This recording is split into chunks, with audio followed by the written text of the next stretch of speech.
McRae joins us as he does every fortnight to have a chat about life and footy and everything else. It's got car parking and family and moving and all that sort of stuff. Lovely to see. Geez, you had a good fortnight since your last time you were in here. Yeah, I come in with a smile this week. A bit of pep in the step. No. In fairness, you've always come in with a smile. Now, it might have been a forced smile, but you've always come in with a smile on your face, and you're trying to live by the standards that you're trying to implement with your club. It's hard to do when you're coming off the losses, particularly when there've been a few in a row.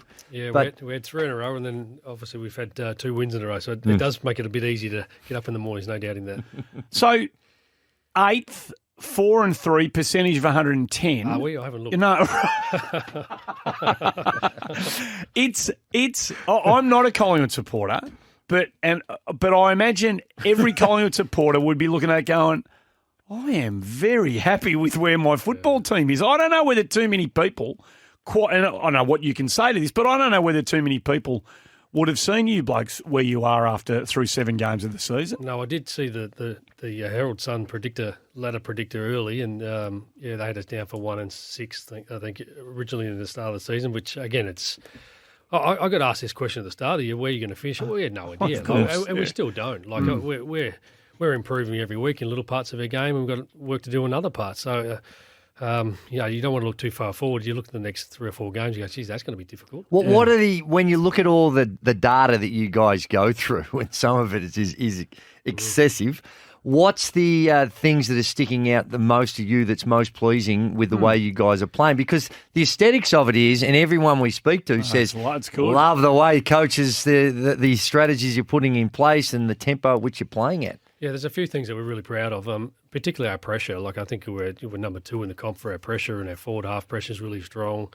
So we take great pride in that. But our ability to score as well. Like on the weekend, we had our highest efficiency inside 50 connection that I think for 10 years, like at the Collingwood Footy Club. So not measuring the past for what it was, but particularly in the things that we're trying to do. We've got a forward line that's constantly moving. Like I keep saying the magnets haven't looked the same for 7 rounds now. So we're finding ways to score and, without relying on too many. I think currently we're the number 1 team for individual goal kickers. We're averaging 10 individual goal kickers a week. Oh, that's fantastic. So we're finding ways to score. So in terms of that movement, how much of that is these are the patterns we want you to run. How much of it is that, and how much of it is craft and feel the moment, find the space, react to what's around you at the time? Yeah, I think a lot of it is system. Like we're trying to run certain patterns and be in certain positions when the ball's in flow or whatever it looks like. But we rely heavily on guys to make great decisions. Yeah, right. We want them to drive the car if you like and drive it how you see it. Some guys go fast and slow, and some guys need to stick to the slow lane or whatever it looks like. So we want them to make those decisions out there. Yeah. Hey, Andy and I, and actually Joshy Jenkins, were having a conversation on Monday, and Andy is a very, very strong advocate for just leaving the full forward in the anchor, having a forward 50 anchor. And I was trying to explain to him these days, in the way in which the game is scouted within its inch of its life, that you're then going to be playing at a disadvantage. They'll figure out ways, and this was my view. Actually, I shouldn't say that. It was my view in conjunction with a few other people that know a little bit more about it than me. I mean, you're allowed to have your own view. No, but it was... And they're saying, well, you just can't do that. You can't, because then there'll be a numerical advantage somewhere else. Do you see the merit in what Andy's saying, or is in this day and age it's just too hard to do and you're going to expose yourself too much? I think teams are already doing it. Like the one-on-one teams, you can start to defensively, you can start to manipulate where you want those numbers and work a bit deeper or create some length in the ground. And then you got Melbourne, you see what Hawthorn did in the weekend. They got a player behind May and just made him look around. There's always going to be something there. And those tactics, I think, can support different opposition, no doubt. So how much of we hear about leagues around the world, any sport, that we're copycat leagues. Melbourne was fascinating. I'm not asking you whether you're going to do exactly the same thing when you run into Melbourne next, but the way they had... I think we will. It worked. It did. I mean, they still were good enough to get the result, but Kaczynski on the back shoulder of May was great.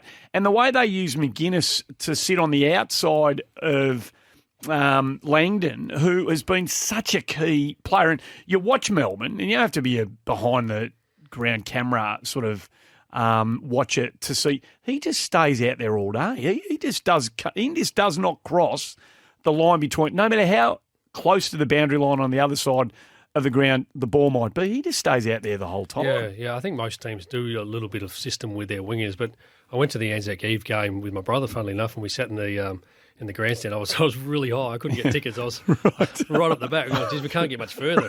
You're joking. My brother thought I'd have a bit more pull than that.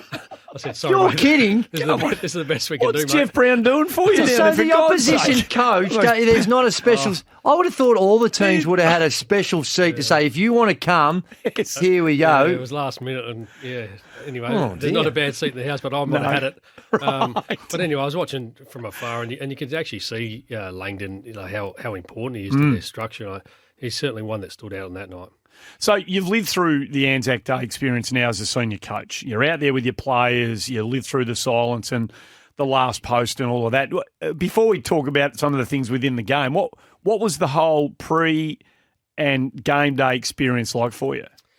Yeah, it'll be something I'll never forget. Like I'm literally 5 metres from the bugler, and I'm just sitting there. Are you serious? Like this is happening, and then I'll never forget also the silence of the crowd, and you can hear like nothing, but you hear a little baby cry or things like that. So living in the moment and being present to that is something really special, and the occasion for the country. I know I spoke about it pre the game, but to be part of that and create our own sort of little story amongst all those things is something I won't forget. I remember. I said to Pendles, where do I stand? Like, what are you doing? He's been there 15 times. And he's next to me and I said, aren't we meant to be arm in arm? He said, no, we do that for the national anthem. And then that sung and he grabbed me around my waist, and then the crowd roared and he goes, how good was that? Yeah. It's just things you just don't forget. Yeah, right. The hairs in the back of the neck. Yeah. And then the whole game itself was an incredible atmosphere, 85,000, whatever it was. It was a pretty special day. And a Strokage, he's played there many a times, but watching that game, and you might have been asking him where to stand then, but then when you told him to go stand in the middle in that start of the last quarter, that was a very impactful move by yourself. Yeah, well, I won't take the credit for that. Brendan Bolton suggested that about half time, and I waited a three-quarter time to agree to it. Well, it was a good time nonetheless. It was. It worked well. And with that, was there a specific reason? Was it just that what was going on? Why did it take a quarter to have a look at that? And why did Brendan Bolton, what was his main thrust of why that should happen, other than he's a great player and he's got experience in there and stuff? We were getting beaten around the clearances, particularly centre bounces, and Pendle's obviously got a huge amount of experience there. And but we were in front at half time. I just said, let's just see how this game, the next 10 minutes unfolds. And funnily enough, we were trying to do it late in the third quarter, but he didn't get on to that position. So, these conversations are constantly happening. Actually, funny out of that game, there was a level of, as coaches, we sort of reviewed and said, and they were sort of waiting for my affirmation for a few of these details. And I said, hey, don't wait for this opportunity. You see something, you back yourself in. I'm not your dad. I don't have to make the final call on these things. Would you allow one of your line coaches to make that call without bouncing it off you? Because that seems like a fairly pivotal decision to make. Yeah, certain little things. They're big things for some people looking at it, but for us in what we're doing, there's so many decisions need to be made around this. Can we rotate this guy now? Just do it. Back yourself in. But because I find that extraordinary that you are prepared to delegate that much responsibility. But the coordination, if you've got your line coaches and this line coach says one thing and this line coach says something else, and you're saying to them, well, back yourself, but can't that lead to conflict? Aren't you the conduit to say, okay, you both got right points, but I'm going to go with him? Oh, there's a level, and you wouldn't believe the level of detail of the conversations happening. There's a 5-minute conversation in the box that comes down to me to say, what do you want to do? That I'm coaching from the bench the last few weeks. That's happening, and it's just up to me to sometimes say, no, not now, or okay, let's go with that.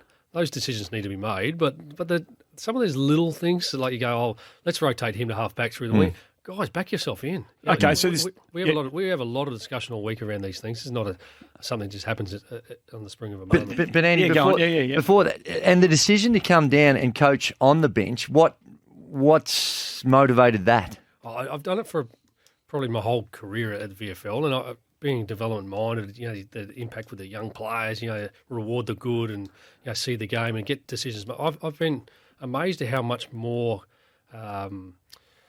decisions can get done and delivered quicker Like I'd have panels next to me on the bench. Hey, get out there, make sure this is happening right now, Right. as opposed to on the phone, through the runner, out to a different conversation. It's amazing those little things that have been clunky in the box. You can execute a lot quicker. You hear this a lot. The young blokes, development coach, the young blokes, you want to get the message to them, and that makes total sense. How much do the old blokes still need a bit of that? How much do they need a bit of affirmation and a bit of G up and a bit of how much is it easy to overlook them because we think they know everything and they've got it sorted and under control?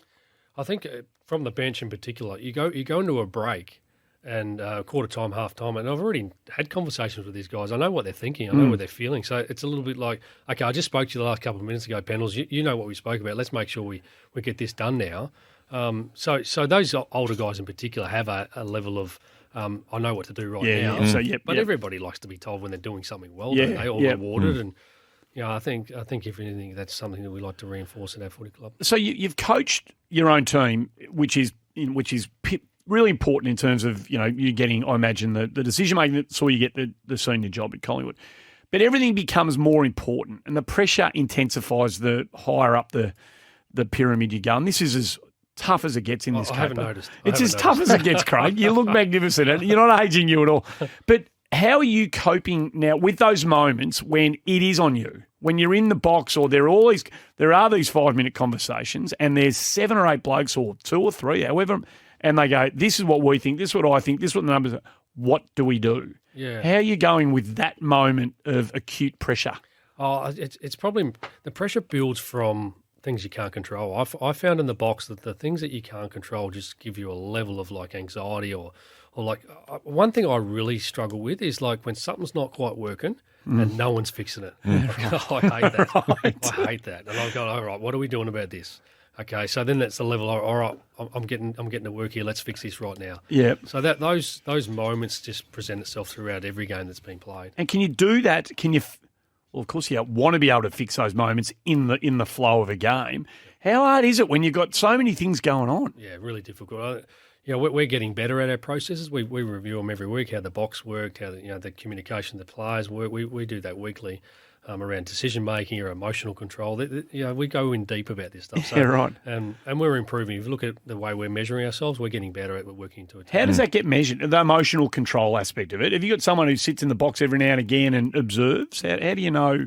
Yep. Yeah, we have Graham Wright does that, and then we had another external observer come in for 3 weeks just to give some feedback. Oh dear, yeah, oh dear, that can be stressful. It is. Do you record the boxes and do you review your own thing? Because I think I did that once or twice, and I said, well, unless there is something really compelling. Yeah. I don't want to do that ever again. Why did you not want to do it again before we get Craig's answer? Because sometimes it for me, I found then I would be trying to act a certain way the next time and not be myself. That's how because I was so not, when you hear yourself or see yourself, you become a lot more conscious of it. Now that was mine. I don't know how you respond to it. Yeah, I do. I did struggle initially when I used to do this at VFL. I'd get someone record all my meetings, all my pre-games and the like, and I would always analyse myself, my own reflections. Yep. Which is my way of doing things. And so I found it really difficult early. I'm going, oh, God, really? I sound like that. Look at my hands, look at my eye. But in the end, I found it great feedback for myself. And I'm constantly wanting to get better in this role, and this is an avenue to do that. It's fascinating.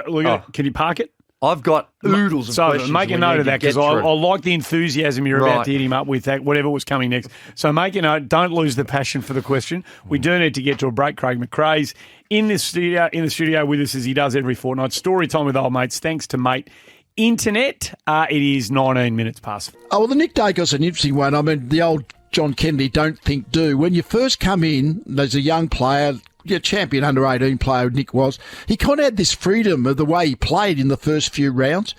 But the pressure of the competition, as it always does, it sort of jumps on the back of the younger player, and they sort of end up thinking too much. Yep. Like, where am I supposed to be? What does the coach want me to be doing? And you play a little bit restricted, and I reckon Nick has gone into that the last couple of weeks. He'll get through it because it's a cycle that every young player has to go through. But I'm watching him play yesterday. That thought popped into my mind.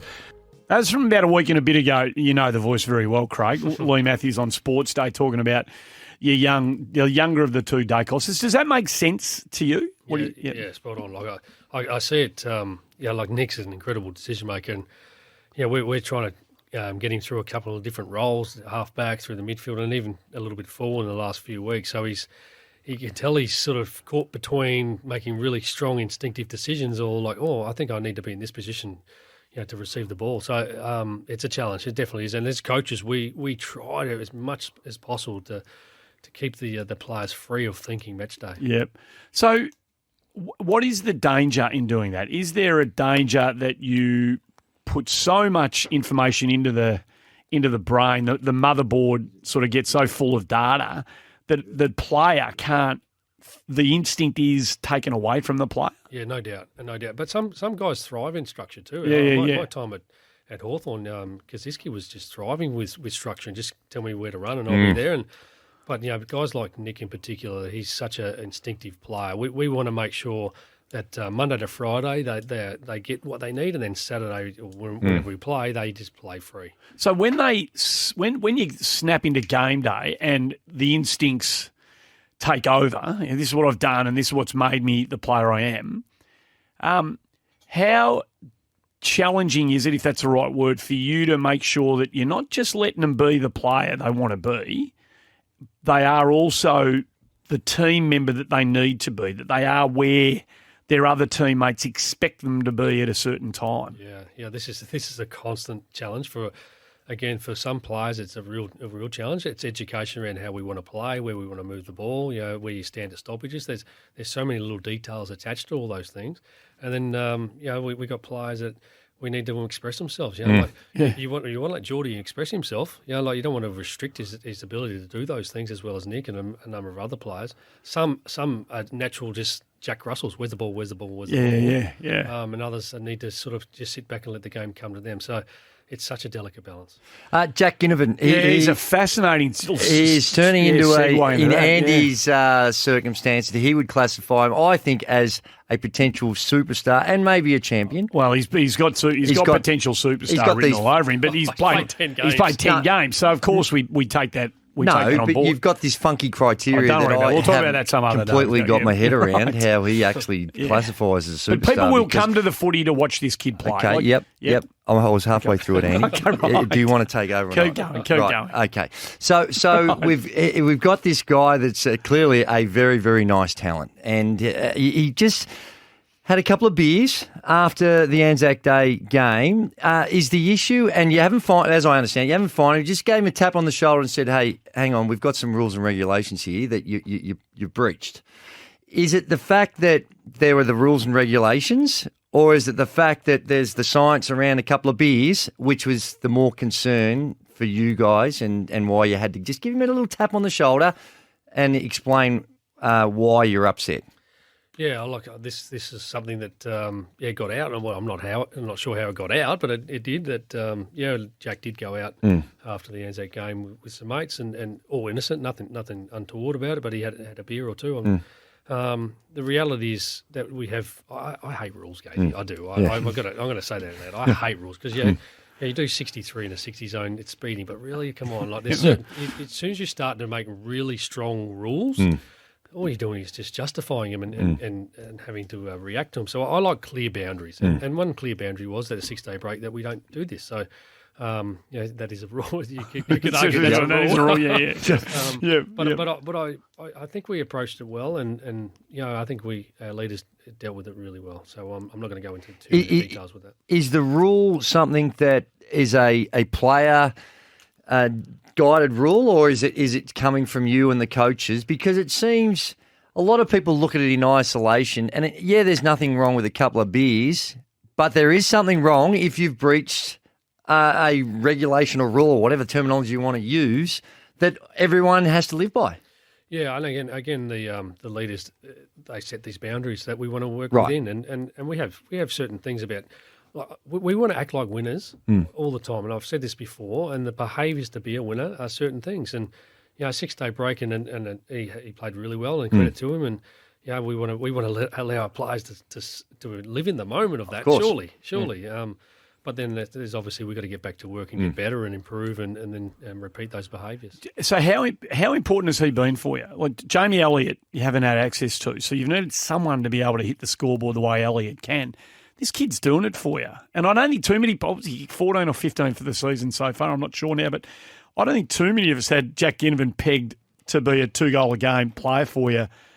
How important's he been? Oh, look, he's one of those 10 players each week that we've had individual goal keys that I mentioned at the start. Like he's playing a role and getting on the end of team player. One thing I did say to him, I'm going to probably share something in conference I like here. it when you I do love that. it. Well, push Here we go. report out the back. Here we go. Nothing grand, but No. I love it when we kick a goal, it's our goal. Mm-hmm.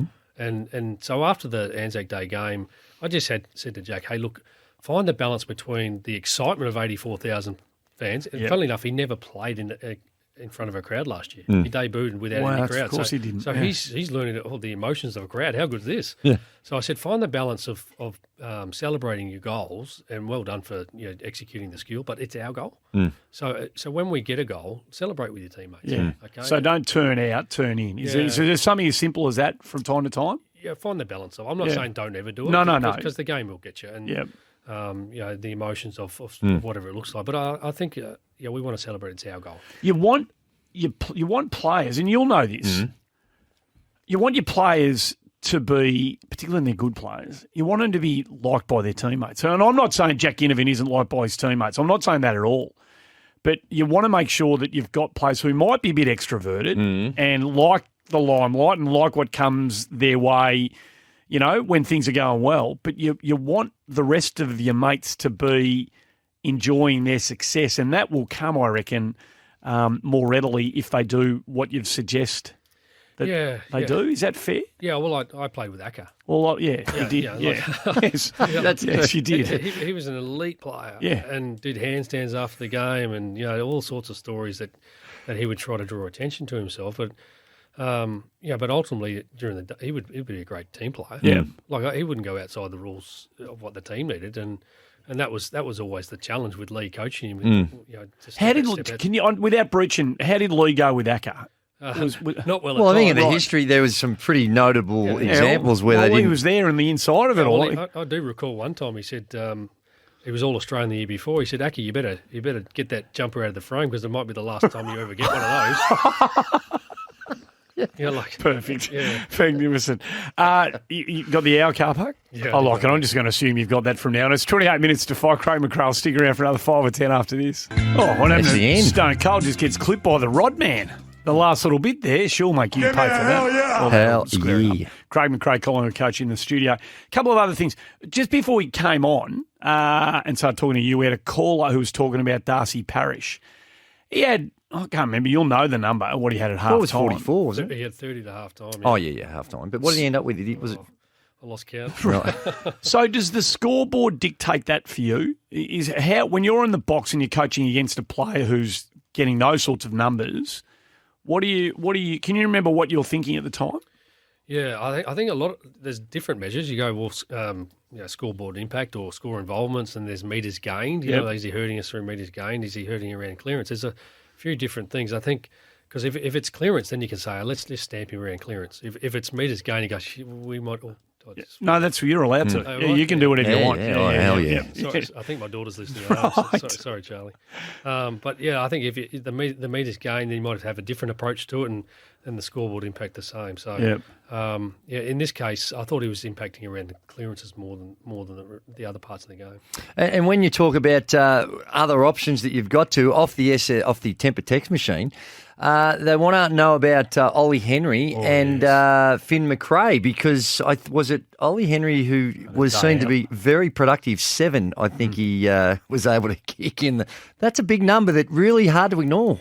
Yeah, it's true, and we want our players in particular to go back to VFL and play above the level, and he's one that went back on the weekend and did that. So, Yeah, he puts his name back up there, doesn't he? So we may have an opportunity to play him this week. They won it right last week, didn't they? Had a few players putting their hands up last week. Mason Cox probably getting a bit closer. Yeah, he played his best game for the year at VFL. Look, they won by 100 points, and the difficulty I saw written this week is the difference, the gap between VFL and AFL. But again, we can only do what you can, and it's pleasing to see a lot of our young players. We've got a lot of 20 under 21 playing great footy at VFL level, and then.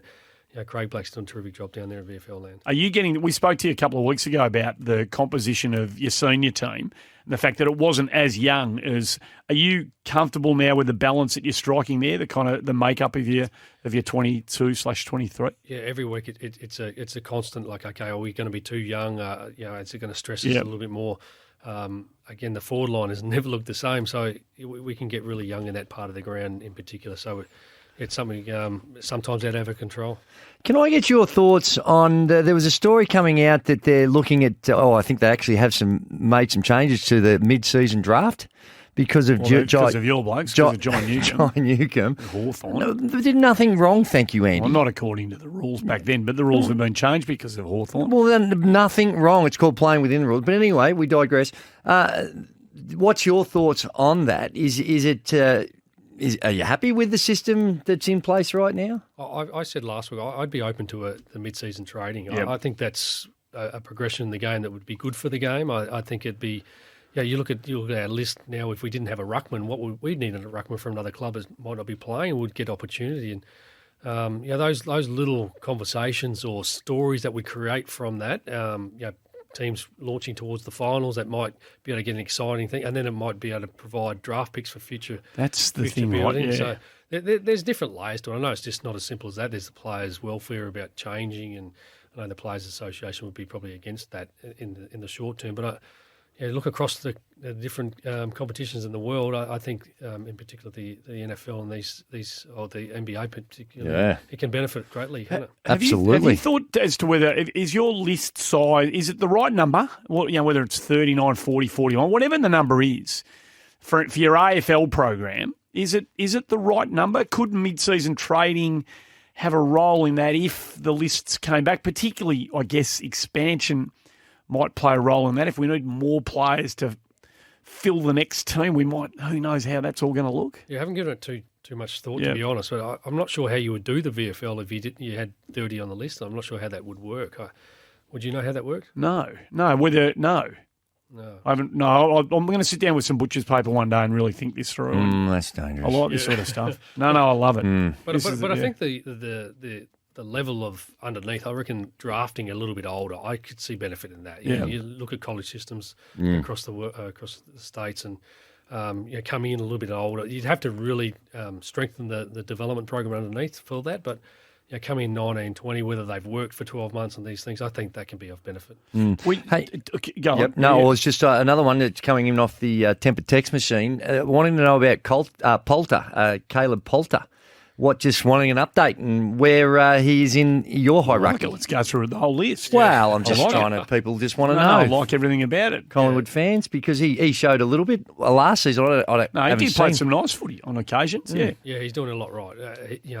Josh Dacos has been terrific on the wing, so is Steele Sidebottom. So those roles in particular which he plays, they'd probably keep him out of the team, but he is doing a lot right. Did you get a chance to get your head around the Lewis Young, Cam Zurhaar bump and Tribunal outcome last night? Yeah, I did. What did you make of it? Oh, I think anyone that goes to a contest now and bumps, they're getting reported, aren't they? That's reality. Whether they get in this situation overturned, but why wouldn't you come in and tackle? Why wouldn't you come and win the ball? That's probably the thing that you want to get the players' decision making right. I'm not asking you to pick a fight with an old Collingwood champion here, Chriso, but when you saw that incident, as a bloke who played a lot of footy at the level and his coaching players. When you saw that incident, did you think that looked like a reportable incident at the time? Can you remember what you thought? Did you think, oh, geez, in trouble there? Was that? Well, for me, it was the outcome of the play. If the play didn't come back on, I thought he would have been in trouble. But it looks like he didn't hit him in the head, and wasn't that what they pleaded? Yeah, they did. Zurhaar's head wasn't down, and so I know. Again, I'm not going to get you into trouble here, but Andrew Woods was the advocate for the AFL who was prosecuting the case for them. He said this, one of the things Young, could have done to avoid contact is he could have veered to his left and accelerated out of the contest. Now, if you're coaching a player who did that, who was coming and thought, I'm going to be a bit late here, I'm going to try to avoid making contact with the other bloke who's coming. So the way I'm going to do it is I'm going to run away from the contest. I'm going to make sure I'm not in. And then you give the access to the footy to that player, and who knows what happens as a result of that. Are you okay with that? Because that's what this bloke suggested Lewis Young might have done last night. Well, I can't really comment on that. No, but as a coach, if that situation, if it ever came to that, if that was the instinct of the player who was going to be there half a beat late, I can't bump and I can't tackle. I'm just not in the right position. The head's going to get to me first no matter what. So what I'll do is I'll just sidestep the whole thing and I'll get away and I'll try and get back into it a bit later. It's not something we're coaching. Like we want to step into to win the ball, or if you can't win the ball, tackle them. We don't ever teach bumping. Like not once have we teach. Taught about It's not something. Again, going back to the Dacos conversation, instincts like go win the ball. Yeah. If you can't win the ball, tackle them. So they're things that we Andy, last one. Yeah, the last time we were here, and you said you were bringing back Mick Malthouse to the club. Now, I don't know whether there was any heartburn or whether that's been resolved. But how was it, and how is that relationship with Mick has now with the club? I thought it was fantastic. The details of what went into the half an hour that he spoke to our playing group, but his recollection of war was unbelievable, the timeline of war, and he just sort of drew on that and a few other little stories around it. But personally, I thought it was a fantastic thing for our footy club to have Mick back in the walls, premiership coach, record number of games coached. And, I just couldn't help but think that was a moment that sort of hopefully will grow from. Mick texted me. We actually had him in the rooms before the game as well. I told a funny story about him. Funny enough, I wasn't expecting him to be in the room. What was the story? I want to hear the story. I don't know if you got enough time. Yeah, we got time. Of course we do. We'll drop ad breaks. Okay. No, Hutchie loves that. I'll never forget my year that I was with Mick. It was 2010 and 11, and it was the last game of the year. And Menzel was on fire for the Cats, and he kicked forward at half time, I think, from recollection. And he comes in the rooms at half time, and as Mick does, he's sort of scouring, looking for. There he goes. Who's on Menzel? And because everyone just went quiet and said, "Oh, not me." And then he goes, "Oh, I knew it. That's why we're losing by 6 goals because no one's on Menzel." And then all of a sudden, Alan Tuvey and young Reed puts his hand up and said, I was on him. And then the two guys at the same time, he goes, "Oh, now we got 2 on him." And then as he did it, and I'm trying not to laugh, as he threw up the stats, and the stats go in the air, and they landed on his shoulder, and he started up and back pacing with his stats on his shoulder. And in the background, I just couldn't stop laughing. So I shared this story with Mick in the room. That would have gone down. It didn't go down so well. He just looked at me, I thought, "Oh, no." He didn't see the funny story. Hey, it's a good old-fashioned Saturday afternoon special at the MCG this week for you. We can't wait taking on the Tigers. That's going to be a game that we'll all be looking forward to. Keep up the good work. Thanks for coming in. Thanks, guys. Craig McRae, Collingwood coach at 16 minutes.